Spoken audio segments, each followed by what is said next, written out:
Salut, le magazine vraiment design, très déco, absolument mode et terriblement chic, c'est version française et c'est maintenant.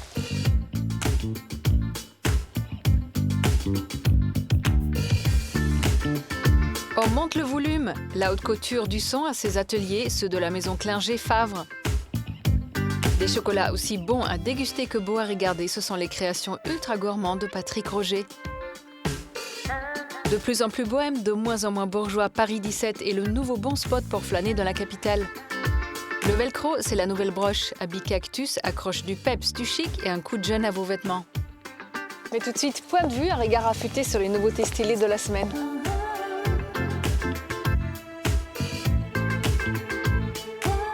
Art, design, innovation culinaire et fromage. Le French Cheese Store, en plein cœur de Manhattan, n'est pas une fromagerie mais un concept store. La preuve, il a été designé par le duo Ischenkar. C'est un lieu de rencontre, d'exposition, de dégustation, de découverte pour les amateurs comme pour les experts. Le French Cheese fait toujours de la résistance. L'autre spécialité française, c'est le parfum. Un musée où l'on pourra voir avec son nez et comprendre tout le processus olfactif. On pourra sentir encore et encore des orgues à parfum au jardin odorant et caché de cet hôtel particulier. Un écrin d'exception pour l'histoire du parfum à la française. L'art-thérapie est utilisée en psychothérapie ou dans les méthodes de développement personnel. Elle s'appuie sur l'écriture, le dessin, la peinture ou encore le coloriage. Parce que oui, ça déstresse, alors on pique les crayons de couleur des enfants et on s'y met. Relaxant, non ? Housse d'ordinateur comme un mini-bureau nomade, domino bourgeois ou sac à main chic, la fonction produit des objets selon l'envie et la fonction. Cette collection hétéroclite, dont la constante et l'élégance sont la vitrine désirable de l'agence de design graphique Pix, installée à Lille, utile et beau.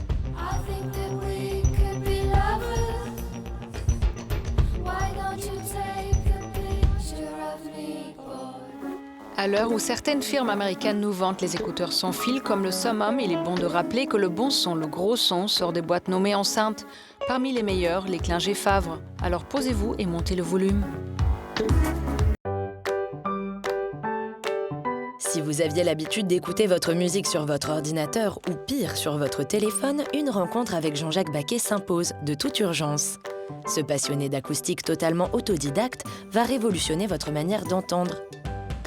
Concepteur de l'atelier Klinger-Favre, Jean-Jacques est un expérimentateur qui s'est donné une mission, celle de vous faire redécouvrir vos oreilles. À l'âge de 5 ans, je jouais déjà avec des appareils électroniques, ce qui fait qu'à 20 ans, j'avais 15 ans d'électronique derrière moi. J'étais en fac où je m'ennuyais prodigieusement et j'étais tellement déçu du matériel hi-fi qui existait dans le commerce que je me suis mis à en modifier et à en construire pour moi, puis pour des amis. Et puis au bout d'un moment, je faisais plus que ça.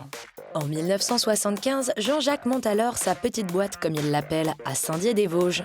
Aujourd'hui, il travaille avec sa fille Marie-Anne et le duo a un objectif. Et j'ai reconsidéré toutes les étapes de la fabrication, de la mise en œuvre des appareils pour faire mieux. D'accord, mais alors concrètement, une enceinte, comment est-ce que ça se fabrique ? Une enceinte, c'est d'abord un haut-parleur, c'est-à-dire une membrane qui vibre. Et la membrane émet un son en avant et un son en arrière.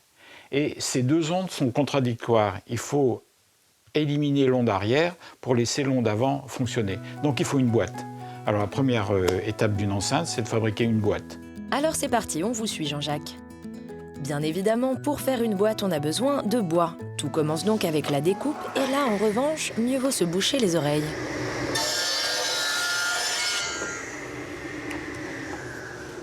Sur cette toupie, je vais réaliser un usinage qui va permettre de liaisonner les pièces entre elles de cette façon-là. Autrement dit, les pièces s'emboîtent parfaitement, ce qui permet à la caisse d'être totalement étanche. Après l'assemblage, le collage et une journée d'attente. On passe ensuite à la peinture. On n'a aucune limite dans les couleurs, puisqu'on fait la peinture à la demande.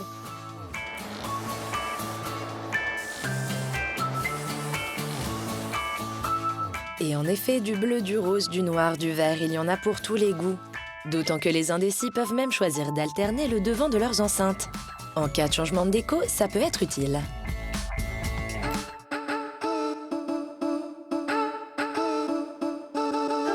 Allez, maintenant on passe à la partie un peu plus technique, le cœur des enceintes. L'aventure de l'enceinte continue. Je mets à l'intérieur des matériaux absorbants, parce que souvenez-vous, le haut-parleur émet une onde en avant, mais également une onde en arrière. Et comme elles sont contradictoires, il faut éliminer l'onde interne. C'est pour ça qu'on met des matériaux absorbants. Et maintenant, on va mettre en place les haut-parleurs qu'on va connecter à un filtre qu'on fixera tout à l'heure. Un filtre qui va ensuite répartir les fréquences aiguës vers le haut-parleur aigu et les fréquences graves vers le haut-parleur des graves.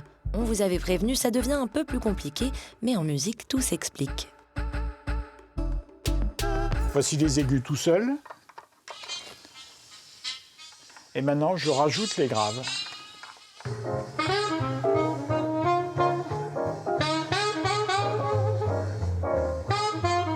Bien sûr, il ne suffit pas d'avoir des enceintes et les aficionados le savent. C'est tout l'équipement audio qui joue un rôle, de l'amplificateur au câble électrique, que l'atelier fabrique également de A à Z. Et pour convaincre amateurs ou professionnels, Jean-Jacques a d'ailleurs installé 2 studios dans son atelier. Le meilleur moyen pour vous rendre compte par vous-même que l'acoustique, c'est tout un art.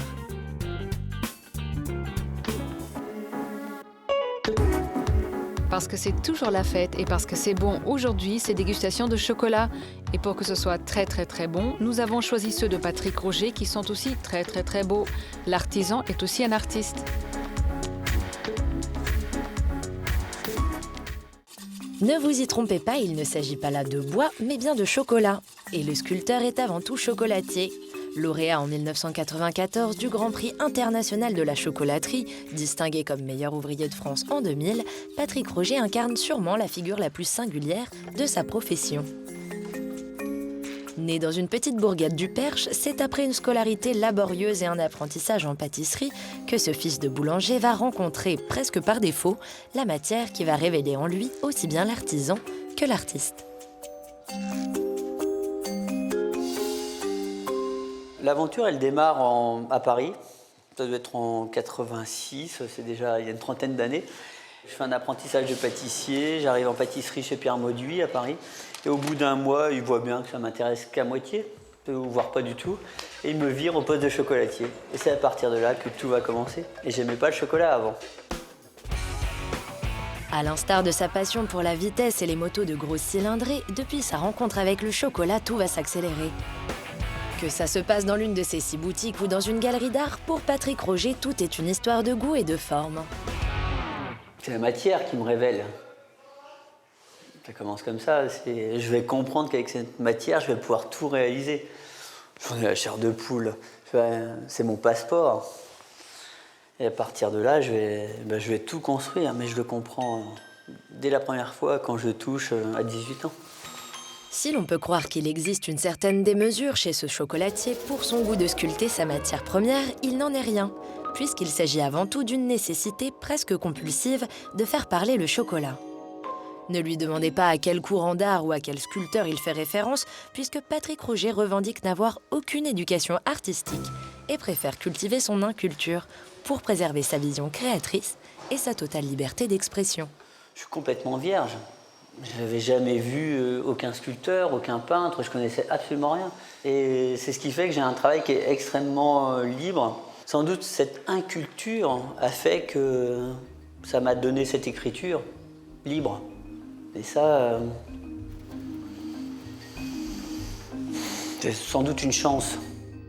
Même si aujourd'hui Patrick Roger bénéficie d'une reconnaissance à part entière comme sculpteur et que ses épreuves de l'éphémère chocolat finissent pour la plupart en métal pour s'exposer dans les plus prestigieux salons d'art, l'humilité de l'artisan le retient encore de se considérer comme un artiste. Peut-être tout simplement pour ne pas oublier que tout a commencé dans le laboratoire du chocolatier. Au départ, effectivement, la construction de pièces particulières, on va dire de chefs-d'œuvre, c'était vraiment l'événementiel. Un anniversaire méritait peut-être d'avoir sa petite sculpture. Et l'histoire va vraiment démarrer comme ça aussi chez Mauduit à Paris, où là le chef repère que j'ai cette capacité à faire des choses qui sont extrêmement précises. Je vais arriver à ce métier avant tout par l'artistique. Si Patrick Roger donne beaucoup de son temps à la création de pièces sculptées en chocolat, il n'en reste pas moins ce maître chocolatier d'exception qui produit dans ses ateliers et avec ses équipes le praliné, la ganache, la pâte d'amande, la nougatine qui se décline sous différentes formes et s'associe aux parfums des plus simples aux plus exotiques. Alors, à l'atelier, on produit évidemment d'abord les petits bonbons de chocolat. Donc ça, c'est vraiment une des bases. Mais aussi, il faut qu'on ait un espèce d'attrait. Et on aime beaucoup la partie artistique, c'est aussi comme ça que ça va naître. Et ça ne peut pas être qu'une chose. Tu ne peux pas être que chocolatier si tu n'as pas cette notion d'esthétique. L'esthétique, c'est fondamental dans ce que l'on fait.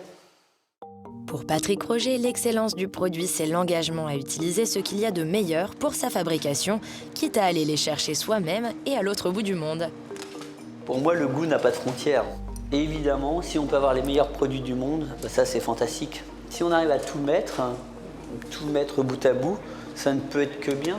Nous, c'est exactement pareil. Donc il faut les meilleurs produits, il faudrait les meilleurs emplacements, il faut les meilleurs clients. Ça c'est fondamental. Il faut des clients de dingue, il faut la meilleure technologie. Donc tout a une incidence. Et c'est ce qui fait que ça complexifie pas mal le truc. Pour moi, c'est simple. Je veux le meilleur, quel que soit le domaine. Et donc, c'est ça qui est fondamental, cette recherche d'avoir ce qui se fait de mieux. Et pour moi, ça ne coûte pas plus cher, surtout. C'est une histoire de travail, c'est une histoire d'homme. C'est une histoire d'image.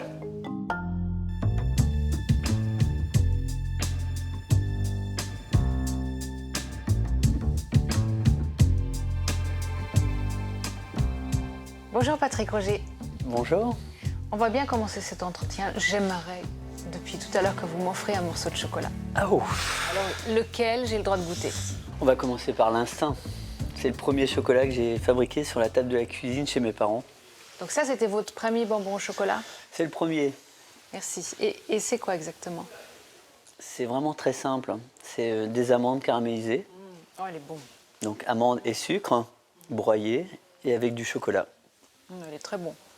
Alors ici, dans cette boutique, ça réunit un peu vos passions. Il y a la moto, la vitesse, le chocolat et la sculpture. Bien sûr, on est vraiment à l'intérieur de la sculpture. Le but de cette boutique, c'était vraiment de rentrer à l'intérieur. Et là, il y a 5600 tubes qui sont vraiment une des bases de ma structure. Et c'est assez génial de se retrouver à l'intérieur. On peut imaginer plein de choses, évidemment. Patrick, quand vous créez un bonbon au chocolat, maintenant on parle d'abord des bonbons au chocolat, de votre métier de chocolatier, après on passe à la sculpture. Ça se passe dans votre tête, vous l'imaginez, et la fabrication, c'est la simple routine de vérification, ou comment ça se passe exactement? Oui, je pense que... Alors, c'est évident que ça naît extrêmement vite, je sais exactement ce que je veux. Ça commence par la forme, donc ça c'est la partie sculpture. Et le goût, c'est cette retranscription de ce qui est mon enfance. C'est faire quelque chose qui est extrêmement simple, en général. C'est plutôt très simple, mais je sais exactement ce que je veux. Et comment vous faites pour transmettre votre savoir, votre savoir-faire, du coup, chez vous? Alors la transmission, c'est sans doute une des choses les plus difficiles, surtout qu'à l'atelier, on est une dizaine de nationalités. C'est toujours répété, mais c'est ce qu'on ne peut pas percevoir, surtout qui est très difficile à essayer d'inculquer. Il faut toujours battre le fer, tout le temps, se répéter. Et c'est ce qui va faire que peut-être les garçons pourront devenir bons si vraiment ils travaillent beaucoup. Mais cette perception, elle est fondamentale. Les garçons, justement, vous décrivent comme fou. Ils vous décrivent comme un acharné de travail, comme quelqu'un qui ne s'arrête jamais et qui va à une vitesse incroyable. C'est vous, ça? Oui, sans doute, mais c'est difficile de parler de soi. Effectivement, je viens de la vitesse. Et pour acquérir cette vitesse, il faut avoir beaucoup d'expérience, donc il faut travailler beaucoup. Et puis si après, tu as quelques talents, et entre autres, sans doute le goût, en ce qui me concerne, c'est quelque chose qui est complètement inné. On parlait de la création, mais cette création, j'ai rien besoin de faire. Je sais exactement ce que j'attends, et souvent ça passe par une notion aussi d'esthétisme, de vision. Mais c'est une multitude de choses. Ça ne peut pas être cantonné qu'à du goût.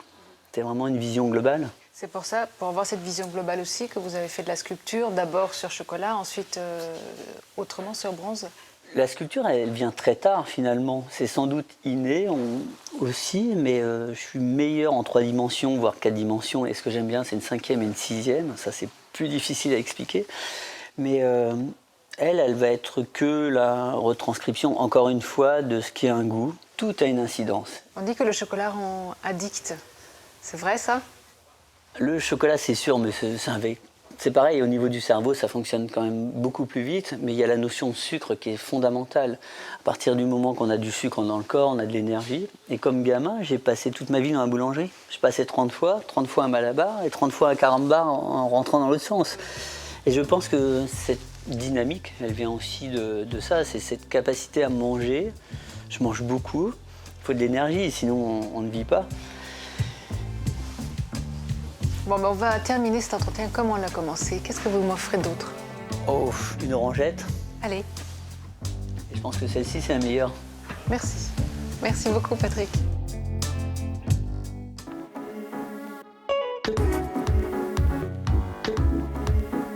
Paris, c'est un village ou plutôt des villages. Dans le 17e arrondissement, il y a le nord plus bourgeois et le sud plus bohème, où nous allons maintenant pour une promenade entre jolies boutiques et galeries d'art, pauses gourmandes ou culturelles.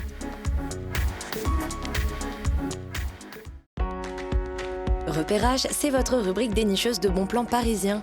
Aujourd'hui encore, on a couru, rampé, arpenté, cheminé, exploré pour vous faire découvrir un nouvel arrondissement. Aujourd'hui, direction le 17e. Alors qu'au sud de l'arrondissement se trouvent les quartiers cossus, le nord est davantage cosmopolite. Il y a aussi le quartier des Batignolles qui a su garder son charme de petit village. Et c'est ici que Magali et son mari ont décidé d'ouvrir une galerie d'art contemporain dans un restaurant. Ou plutôt un restaurant dans une galerie d'art, le Costo des Batignolles.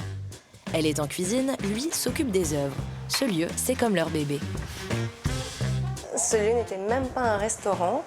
Et on a chiné de la table aux chaises en passant par la vaisselle. Toute notre vaisselle est une vaisselle dépareillée, des vieux services de grand-mère, des vieux services 70s parfois. On a aimé, nous c'est un univers qui me plaît beaucoup. Dans la cuisine ouverte, on travaille des produits frais et de saison. Des noix de Saint-Jacques au beurre noisette et fève tonka, une bouffala avec truffes et poire nachi, ou encore une tarte au citron meringuée qui sort du four. Au Costo, on cuisine avec le cœur. Voilà, je réfléchis aux produits, je me promène, je lis, je voyage. Et c'est la cuisine que je sers est inspirée de tout cela. Côté galerie, le mari de Magali, passionné d'art contemporain, choisit les artistes qui vont être exposés. On a quelques-uns qui sont très souvent exposés chez nous, comme William Sweetlove, Miss Mirza, Isaka. Donc ça permet d'avoir une variété d'œuvres. Vraiment, le credo, c'est que ce soit ludique. Il faut que les gens en prennent plein les yeux, que ce soit décalé, humoristique. Alors après un bon dîner au Costo des Batignolles, il est tout à fait possible que vous repartiez avec un pingouin sous le bras.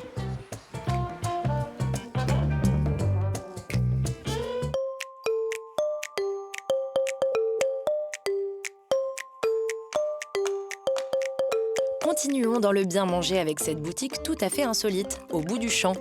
Ce magasin a une volonté, ramener l'agriculture paysanne directement entre nos murs parisiens. Le principe, c'est le libre service. Des dizaines de casiers sont ravitaillés chaque jour en fruits et légumes frais, parfois jus de fruits et confitures. Il suffit de sélectionner le numéro de casier, choisir la borne, payer et il s'ouvre. Chaque jour, les collaborateurs d'Au bout du champ font récupérer les produits frais chez les agriculteurs partenaires situés à moins de 100 km de Paris. La récolte est récupérée vers 14h pour que les agriculteurs puissent cueillir les produits le matin même. Ainsi, les casiers sont réassortis vers 16h pour la vente directe jusqu'au soir. Il y a aussi des cagettes remplies de légumes frais à disposition. Le succès est au rendez-vous.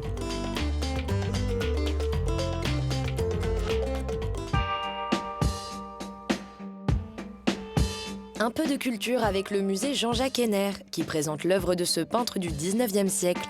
Alors que l'époque voit naître les impressionnistes, lui était un artiste académique. Au début du XXe siècle, c'est un des peintres les plus connus de son époque et les plus reproduits. S'il y a autant de faux Jean-Jacques Henner aujourd'hui sur le marché, c'est bien parce que Jean-Jacques Henner avait une renommée énorme. Enfin, trouver son portrait dans les tablettes de chocolat, dans les images Félix Potin. À l'époque, cet hôtel particulier appartenait au décorateur Guillaume Dubuff. Son style a été conservé comme cette mosaïque restaurée, ce plafond néo-renaissance du jardin d'hiver, ou encore ces mouches arabiées importées d'Égypte. Le musée reste fidèle aux codes de l'époque. On a fait faire des sondages par une restauratrice pour retrouver la couleur d'origine des murs. Donc toutes les couleurs des peintures que vous voyez là, c'est pas une fantaisie d'un muséographe, c'est vraiment la première couche de peinture en fait, qu'on a pu retrouver. Et on voit que ces peintures 19e, elles fonctionnent très bien sur ce rouge par exemple. Elles sont pas faites pour être exposées sur des murs blancs. En plus d'apprécier les peintures, l'architecture du lieu sur 3 étages où l'on grimpe par des escaliers en colimaçon saura vous charmer. Une raison de plus pour aller se perdre dans ce Paris 17e haut en couleurs.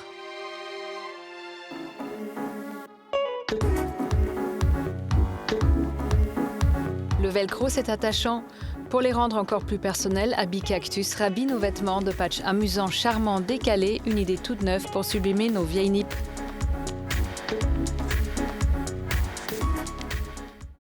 Abicactus, c'est une idée toute simple et originale. Des patchs aux formes variées, plus ou moins classiques ou décalées, qui viennent s'agripper aux vêtements et accessoires pour leur donner une nouvelle vie grâce à une technique simple de velcro.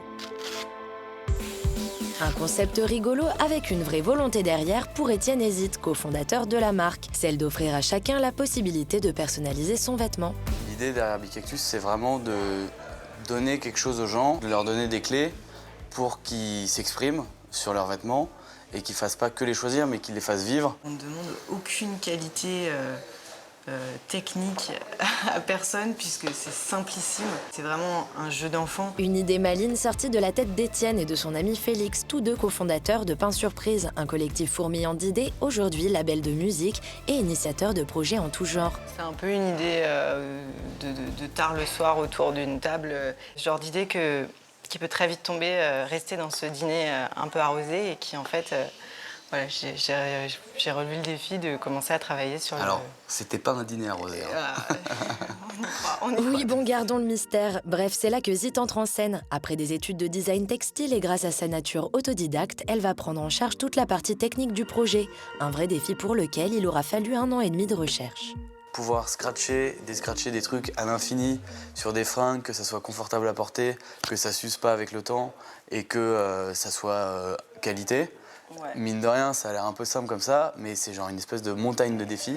Le principe est simple, un système de velcro à tout petit crochet. La partie mâle est sur les patchs et la partie femelle sur les vêtements et accessoires conçus exprès par la marque. Mais bonne nouvelle, les patchs s'accrochent aussi parfois à nos vêtements. Régulièrement, on met les patchs, on a des bonnes surprises, pouf, ça accroche sur les pulls, que les gens n'hésitent surtout pas à les mettre sur leurs pièces à eux. Mais passé l'idée rigolote et l'univers décalé, l'esprit, c'est aussi l'exigence d'un produit de qualité. L'idée, c'est pas du tout que ce soit gadget, c'est que ça tienne dans le temps.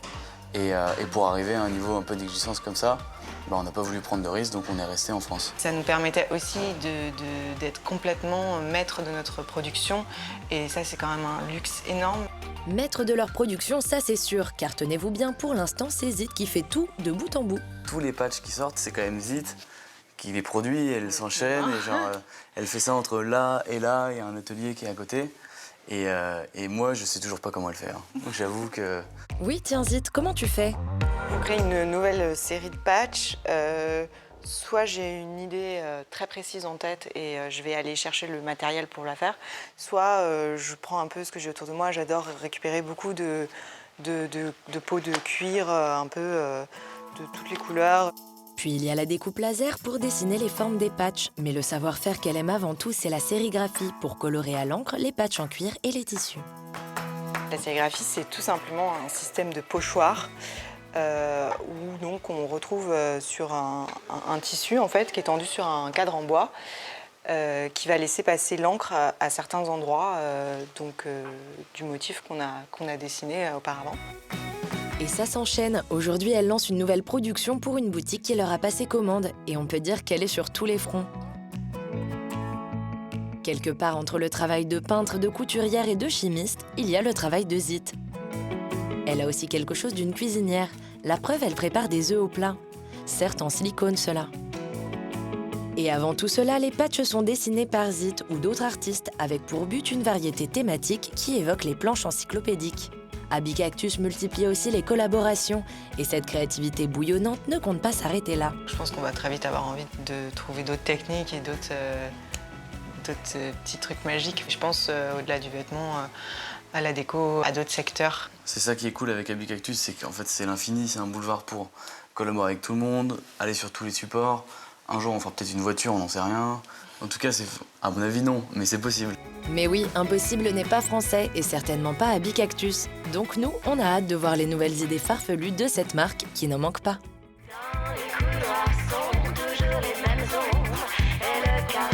Version française est déjà finie, mais soyez chic toujours et retrouvez-nous la semaine prochaine. Bye!